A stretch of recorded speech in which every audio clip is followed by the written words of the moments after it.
All right. Hey guys, I'm here with SA Outdoors. I'm excited to have Steven here and Donnie with me today. And introduce yourself, Steven. Where are you from? Well, I'm from East Texas. I'm from right by Lake Sam Rayburn, Lufkin area, and recently moved here just outside of Fort Worth. We're in the booming metropolis of Godly, Texas.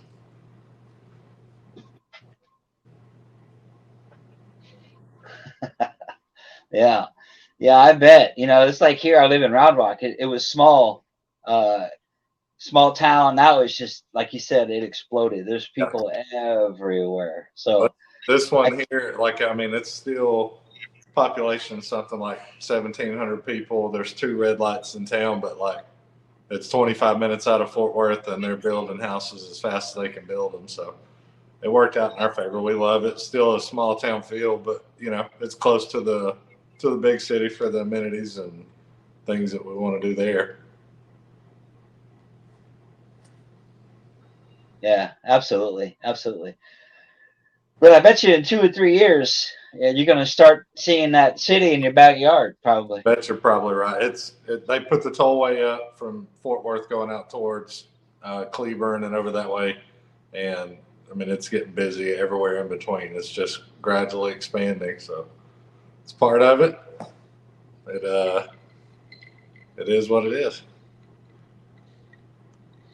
Yeah, yeah, gotcha.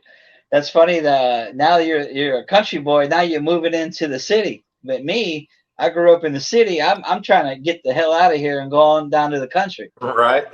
I understand. Yeah, yeah. I'm just curious. Would you mind expanding a little bit how we met and how we know each other and how long and all that good stuff? Yeah, so man, we've known of each other for 20 years probably through Texas Bow Hunters, a bow hunting forum. We met on there, and back then in the beginning when that thing was going on, it was a very much of a community and a family type deal. So when you met somebody, you didn't have to actually shake hands with them; they were your friend. You knew these people. And so that's how Philip and I got to know each other in the beginning. And it was several years of just commenting on each other's posts and helping out with, you know, equipment tuning or, how to hunt your ranch or whatever you want to do. And we just all kind of played a role in that. And then that place got expanded and it got bigger. And gradually, I think all of us just kind of fizzled away from it. It's still a great place, I guess, but I just don't spend a lot of time there anymore. But we actually met for the first time on a turkey hunt. Philip came up to go turkey hunting with me in the Panhandle, and that was 2019 or 20. I think it was somewhere right in 19 or 20, 21, 20, somewhere in there. 2020. It was 2020. Okay. Yeah, I remember COVID being a big deal, so that sounds about right. Yeah, that's when we actually like, hey, what's up? Like we finally met each other in person. Right. Yeah, I mean, Philip will tell you, I was worried. Um, I don't know any sign like. Well, I know about four words, and they'll all get me in a fight. And I had no idea how we were going to communicate, so I texted him, on the way, and I was like, "Hey, how do we talk? How do we communicate?"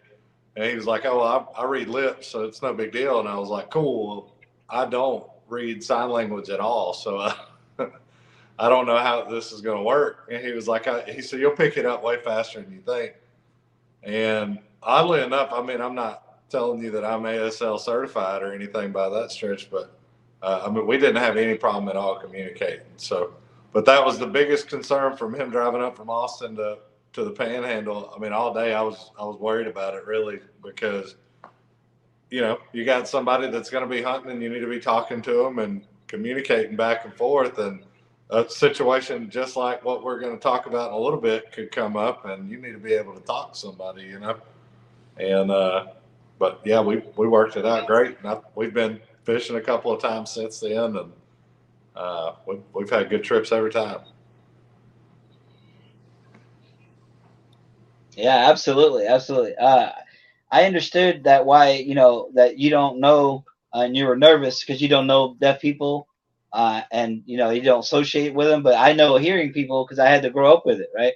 So I just wanted to make you feel comfortable that you and I would have been fine. You know, like the first time I know hearing people the first time like, oh yeah, I don't know what to do, but you know, texting, you know, whatever, you know, we got through it, but see, posting on you know online, all that's easier because we can communicate that way. But Sure. I'm just glad we you know we're breaking the ice tonight. So That's right. And yeah, we did, we, you here's the know, friends. if it was a long, yeah, for sure. If, if we, had a long, like a story that one of us was going to tell the other one, you know, obviously we would type it out like you were going to send a text or even send the text and, you know, show each other our phones and things like that. But for the most part, if it was daylight and Philip Cheers. could Yeah. see my mouth, like we didn't have any problem talking, you know. The biggest takeaway that I got from sign language is I know this is bird and turkey, and that's about it. Yeah, bird. Yeah, that's right. That's right. And gobble gobble. Yeah, Yeah. yeah, yeah. Um, well, I started this morning, and you know, I got up and I was like, you know, I got up with an alarm, and you didn't, you know, I was the first person up. You know, you didn't wake me up. You remember that? Yep, that blew me away. I told him that was the other thing. We talked about it. You know, he showed up and we basically we tried to roost some birds that evening and go out and check on them. And I asked him, I was like, hey, you know, we got to get up at like 4 or whatever. It's pretty early. And then I started thinking about that. I was like, well, how the hell, you know? I mean, so I thought maybe he put his phone in a sock or strap like an Apple Watch or something to that. He's like, no, I just wake up. He's like, you know, you tell me what time and I need to wake up. And I was like, maybe I should get a key to your room or something so I can get you up, you know.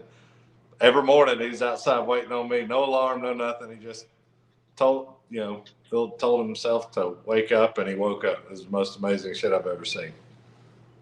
Second most amazing shit. Him smelling animals was the most amazing shit I've ever seen.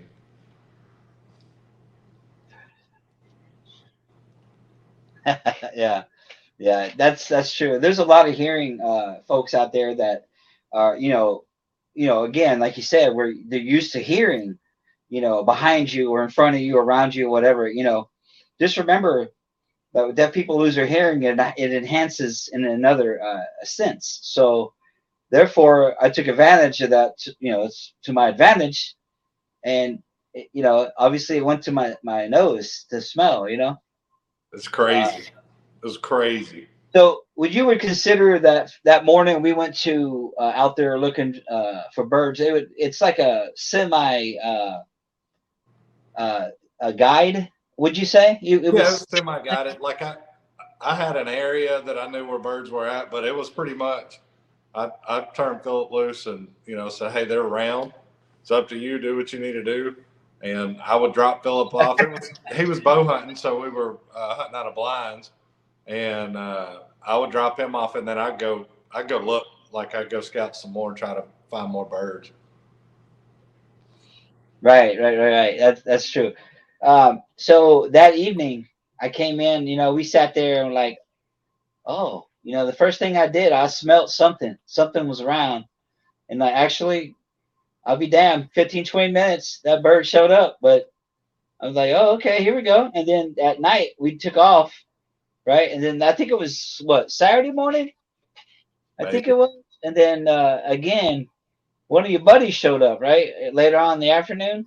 Yeah. That was Your Mike, I think. best friend. Yeah, Mike showed up. Yep. Right, Mike. I That's ended up killing a mule deer with him the that's a next pretty year. good. That's a pretty cool family right there. But Sunday morning, I believe it was right, and there's when all that excitement happened. It Yeah, happened so fast, right? yeah, it did. Sunday we were ready to go, and but that afternoon, I just like one more time. You know, I just went out there, and I think Friday evening I didn't get a bird. Friday I was kind of disappointed, but my my sight was about 25, and the turkey. It was a nice tom that was walking around there, 30, 35 maybe. I hit underneath him, Yeah. so that was a clean miss. And So then there morning, was 2 shots, wasn't it? That was the first afternoon.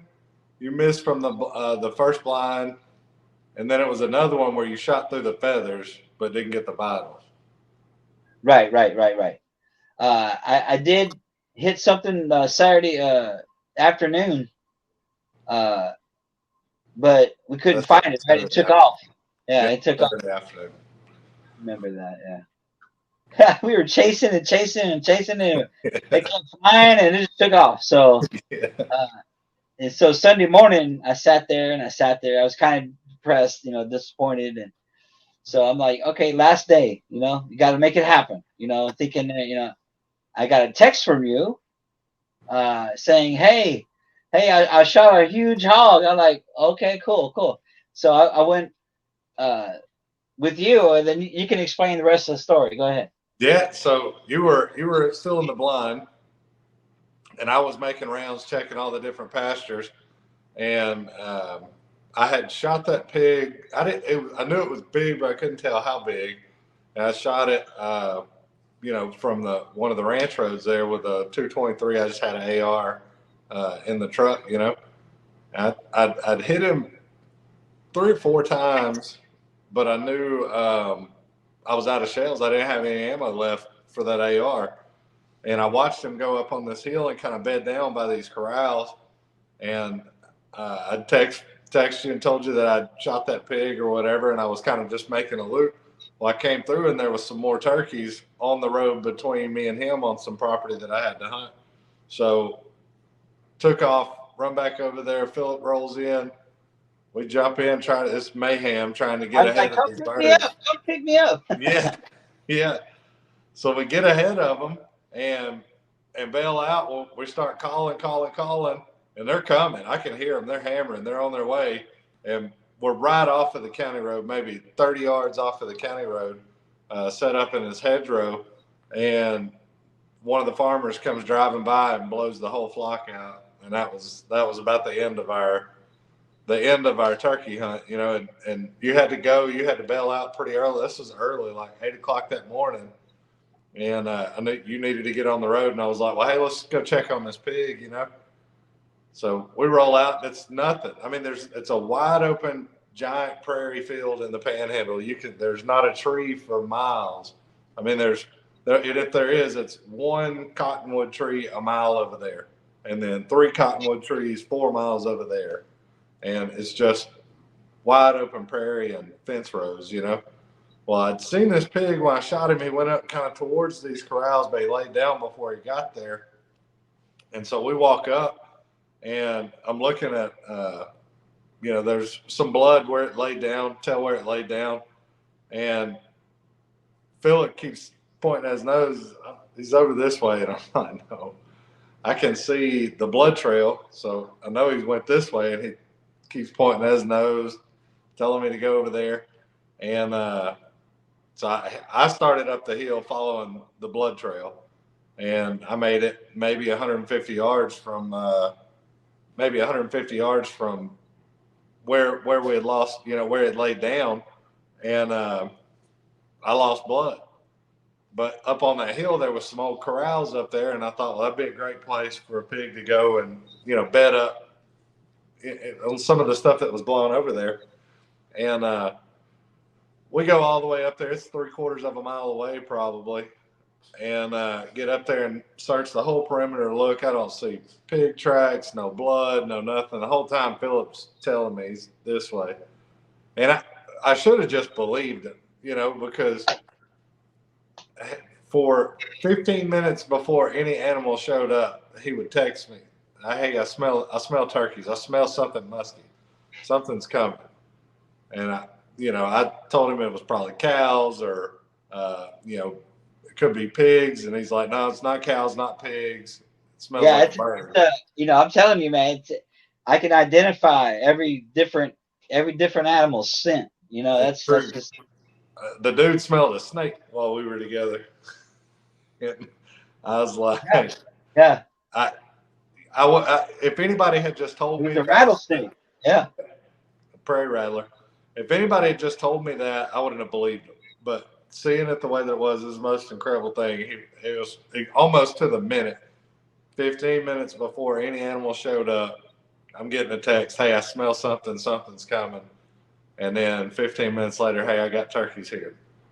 And that was pretty wild. So I should have been paying attention and listening when he's telling me I smell him over here because this is a pig and I can smell a pig. And so he takes off going that way, and I wanted to kind of backtrack. And this pasture was a quarter section. So we're literally, Yeah. It's like 160 acres apart from each other, corner to corner. And there was one tree. It wasn't even really a tree. It was like a log that was laid over. And I was checking on my side. Philip was going that way, and I hear him kind of whistle, and I look up, and I hear him shooting, just dumping, boom, boom, boom. And I mean, every shot you can hear it smack, smack, smack. I think he missed maybe one time, and so I take off and get over there to him. I think I've maybe got two. my pistol, To be honest, it's probably two times, but yeah. right? But he But was dumping some I dumping emptied some my ammo. magazine though. That's for sure. I have like maybe 6 or 7 left in my magazine. There was a 15 rounder, but Right. you know, I was complacent, and and I told you, I said it really like hit me hard because remember a friend that was a guy that got hurt from helping searching for a hog. Mm-hmm. He was helping this kid, and they're like, no, no, stay there, stay there. He didn't have any weapon on him. Not a gun on him, but actually, he came into he kind of jumped over a log. The hog was right there underneath, and he tore him up. The pictures that it showed, it became viral. Like Yeah. it was bad. That's what made me step back, think about it. Make sure my sense is correct, and maybe that's where he's hiding, just like the other. What happened to the other guy? Yeah. And It was one. It was one log, maybe you know twice as big around as I am, and it was laid down on the edge of that fence row. And when Philip walked up, he was feet away from it, and that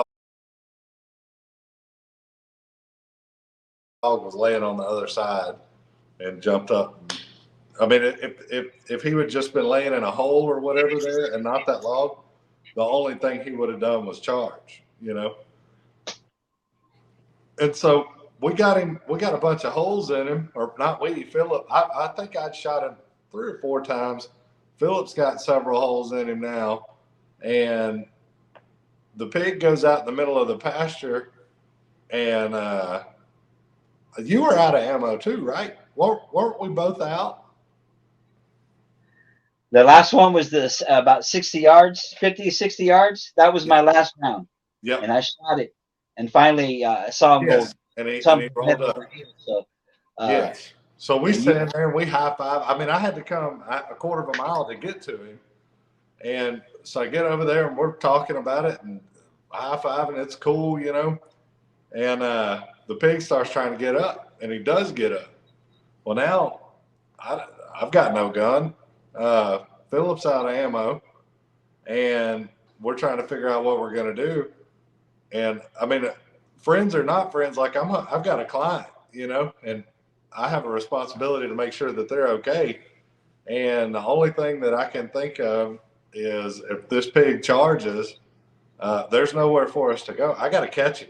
That's all I can do. If he charges, I got to catch the pig and figure out a way to hold him and get to my knife. And it's not a small pig; it's big. And those pigs in the Panhandle are big, rangy, nasty.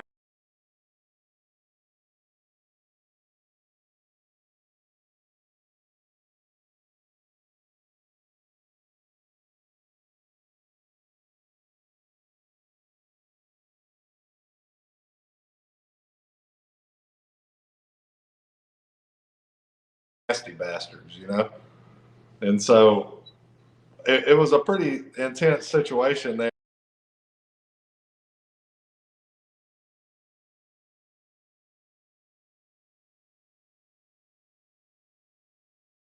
there, and the pig laid back down, but he was still very much alive.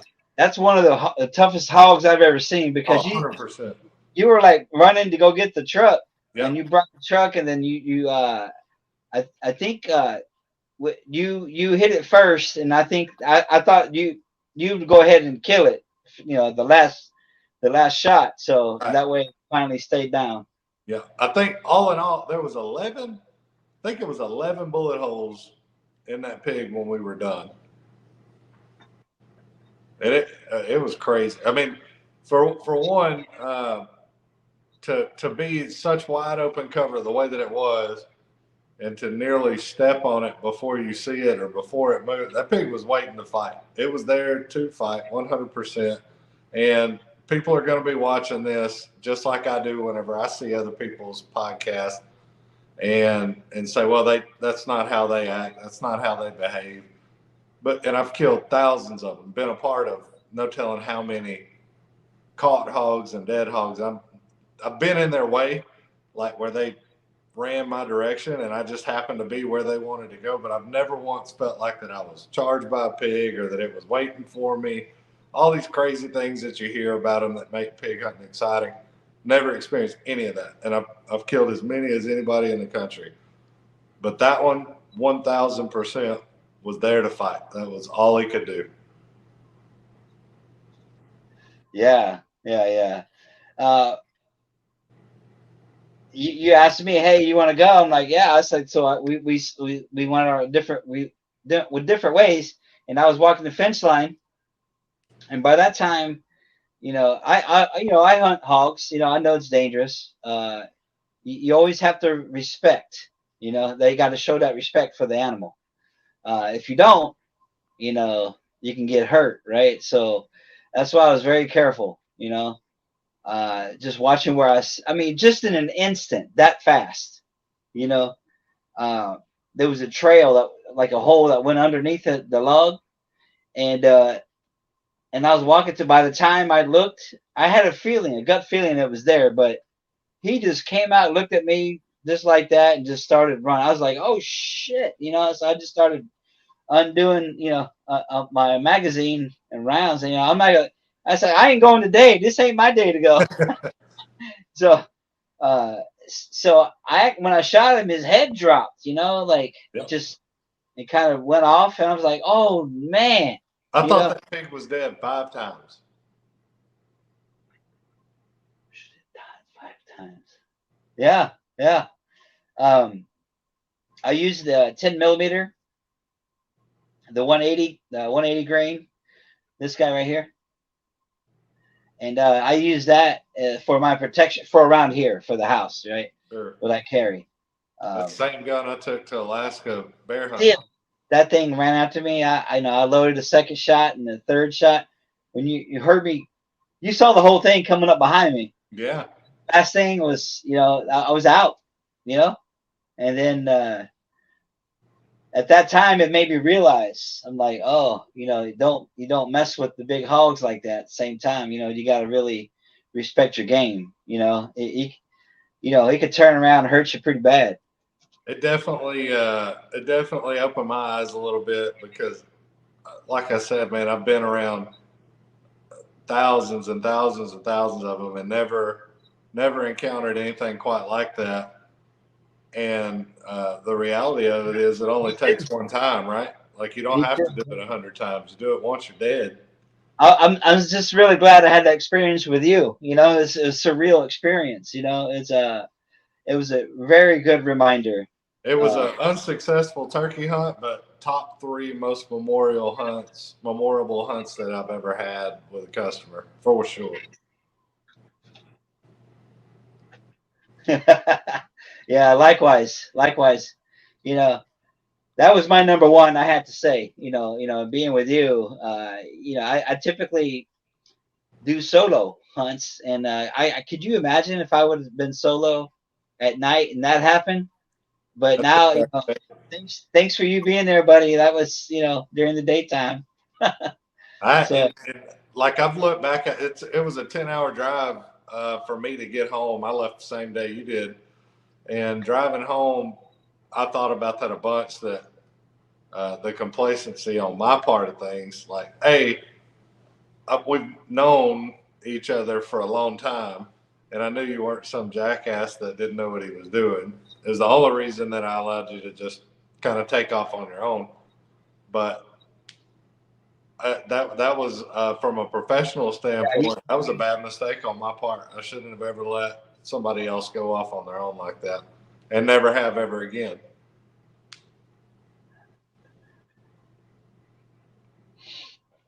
Yeah. I asked for it, right? So I'm gonna say I did. I know.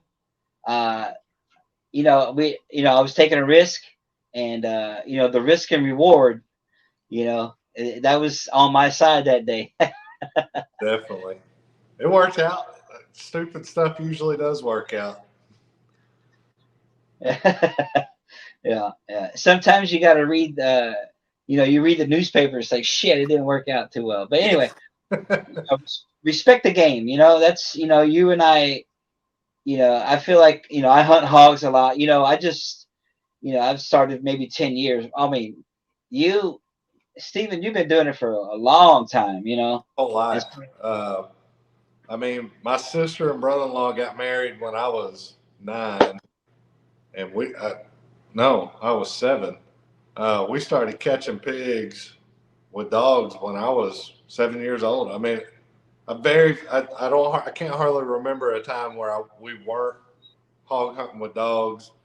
And I mean, I grew up in the Mecca of East Texas, Angelina River, Trinity River, Nature's River, all of those. I lived right in the middle of all of them. And that's where, my whole summer, any free moment was spent either outside in the woods hunting or, walking to every pond in the area fishing. And you see as many hogs fishing as you do hunting. yeah, yeah, yeah. You gotta switch it up. Yep. Well, you lucky. You got you grew up that way.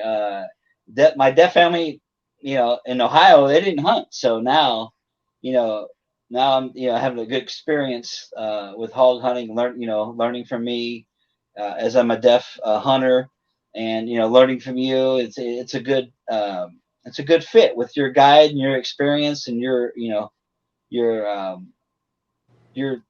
everything. It's like it's just. I just want to thank you so much for that experience. I really appreciate it. Oh, very much enjoyed it. I tell that story often, and I'm glad this one's getting recorded because it's not like I can just call you up and say, "Hey, tell this guy what happened," And now it's getting recorded. The other guy that was there is telling the story the way that it really went down. I mean, people don't want to believe it, but that's how it happened.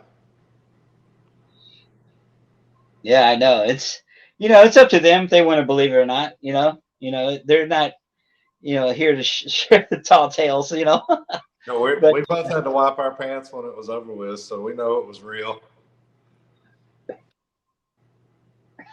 oh yeah, we had to change the not wipe. We had to change the pressure. That's right. Shit. Yeah. It like again, it's a good reminder. All those animals out there. And you see different stories, and you just have to be careful out there. You just really have to be careful. It doesn't matter if you're hunting squirrels. A wounded animal is a wounded animal, and when you put that thing in a bad situation, it will eat your ass up. Bottom line, you know, uh, we know people that have gotten really bad injuries from little bitty small dogs, little small house dogs, because the dog had a broken leg or had been that maybe accidentally somebody ran it over and they went out to pick it A up. chihuahua. Yeah, seriously, a chihuahua, and had to have surgery. My really, really, really good friend of mine, biologist, and has grown up around animals his whole life. He's a legitimate scientist. Like, he's a smart guy. Was dating a girl, leaned down to kiss her blue heeler on the nose. Great dog, great puppy, but it spooked it, and when it did, it bit him right here in his face and bit a chunk all the way out of his face. He had to have plastic surgery to get it fixed. Very lucky it didn't get his nose. If it had gotten his nose, it would have taken it off. But it pulled a hole bigger than a quarter out of his face, this is a pet, you know, a dog. I mean, you take a wild animal and put them in a bad situation and hurt them. You got your hands full no matter what kind of animal it is that you're after. Unpredictable. 100%. Unpredictable. Yep. Um, it is another thing. A lot of hearing people, they're scared to walk at night because they hear stuff, right? For me, I have to deal with that as well. I got to grow an extra set of balls. Yeah. Walking at nighttime, I got to keep my head on a swivel, with a flashlight because like you said, you never know, when they're gonna come out, but you don't know what's around. I can't hear nothing around me. So and again, I got to be extra, extra careful, more than the most hearing hunters. At first, I was so scared, I was like, but after a while, you get used to it, and then you get to know the path, and you got to walk quieter. You got to be more vigilant on where you're at and where you're stepping, and uh, you know, you got to know when to be quiet, when to make noise, and everything else. I'll say it without a doubt, and I was very surprised by it. I'm pretty observant, and I try to pay attention to everything. But uh, you were the quietest hunter that I've ever had walking to and from the stand. And I kind of worried about that, because the first afternoon where we hunted, that was near their roost, and I knew they would be there in the mornings when we got there. I knew they would be there, so I was a little bit worried about sneaking in. I mean, we were 40 yards off of the roost tree, and I was a little bit worried about being quiet coming in. But that first afternoon when you came up, took you to the blind, you were quieter than I was, and I was shocked by that. I appreciated it. Yeah, there's a lot of hearing hunters. I call it situation awareness. Uh, I have to work extra hard to make sure my steps are not loud. Like walking in. You know, and I got to be careful as well. Like another guide might be like, "Oh, I can't hunt with him. He's too loud."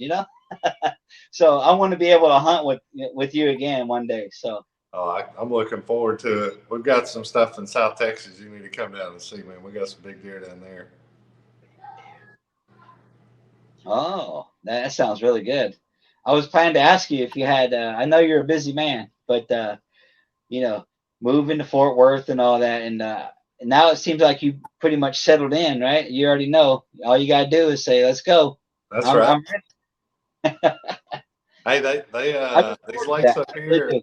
have got big ones in them, and they catch them on a big live bait a lot up here. So you're gonna have to Uh, make a trip next spring, slide up here with me, and go sling a big live bait around.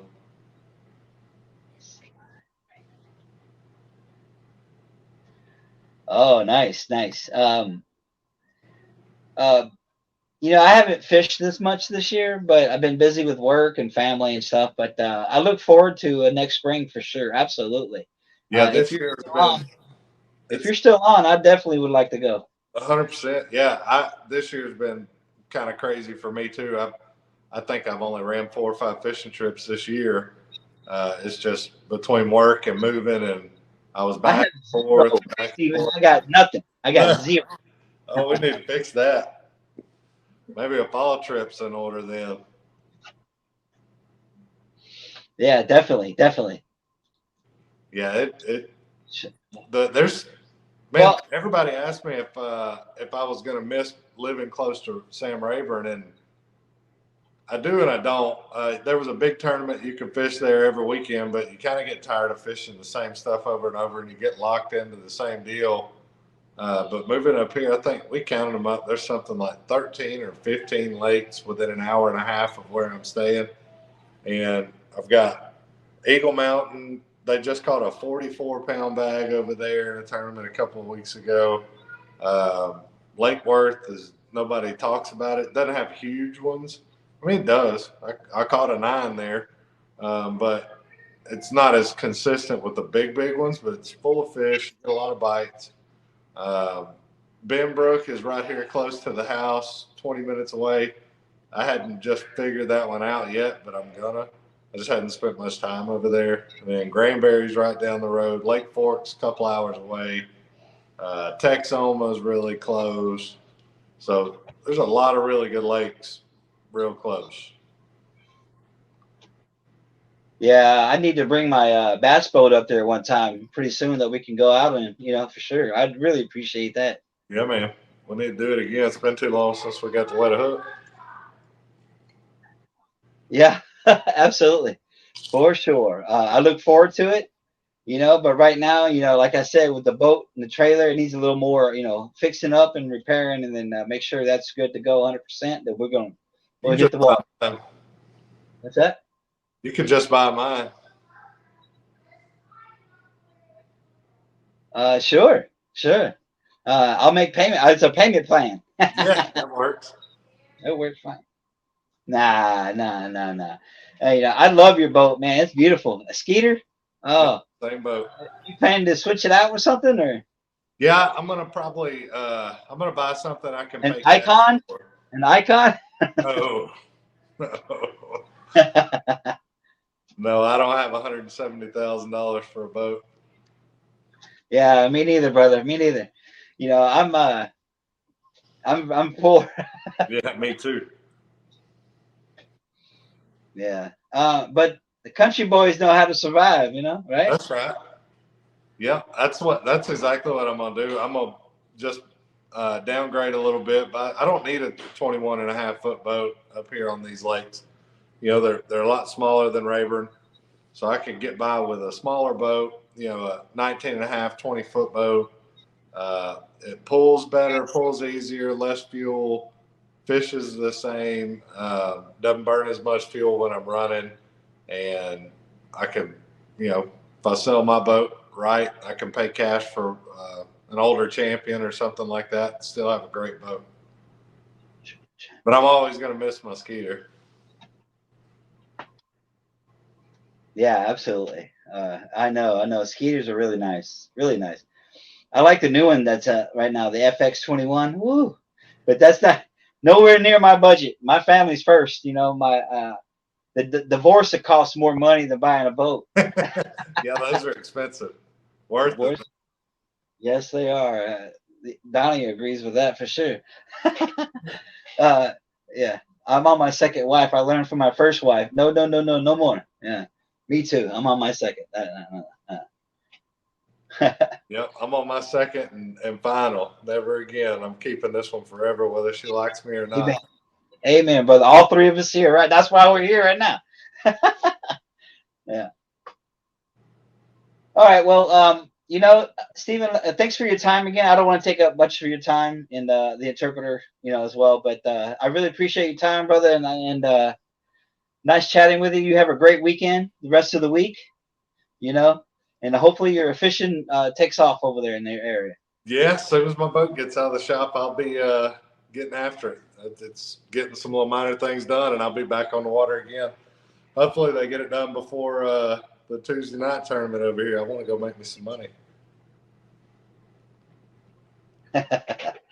Yeah, I like to here on Wednesdays they have a tournament at night, local fishing hole here, but there's no way, I gotta hey, can I get a back seat? That's the only way I can join somebody, that's the only way. Come up here, I'll take you fishing. We'll go take their money. Absolutely, for sure. Yeah. We'll rob them. Right. Yeah. All right. Well, thanks again, and remember that ends the session, but we're gonna hang out. We're gonna hang out for a little bit longer.